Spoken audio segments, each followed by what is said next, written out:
The National Farmers Union says dairy farmers may be forced out of business because many are having to sell their milk at less than it costs to produce it.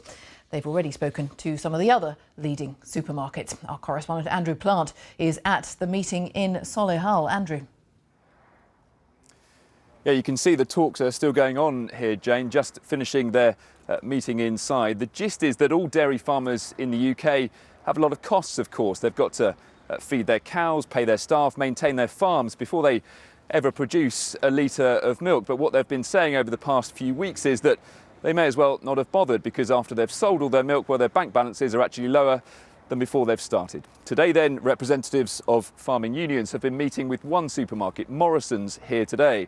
And what Morrisons have said in the past few minutes is that they will now launch a new brand of milk in their supermarkets. It will be slightly more expensive, but it will give customers the option of paying more and supporting UK dairy farmers.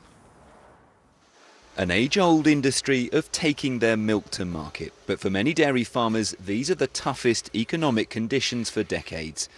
UK dairy farms make around 11 billion litres of milk every year, each one costing, they say, around 30 pence to produce.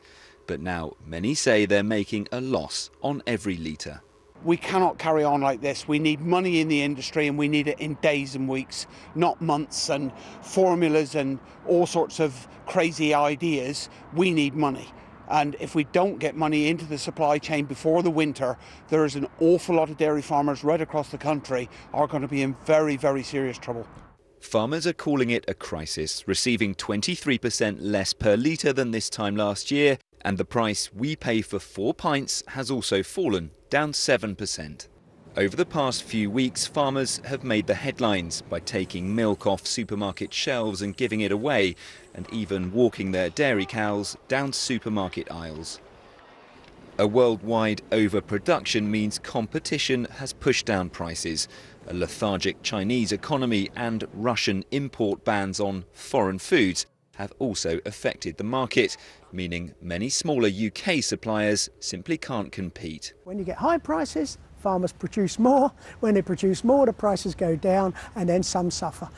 Twas ever so, and I'm afraid that's farming, and if you don't understand that, you really shouldn't be in farming.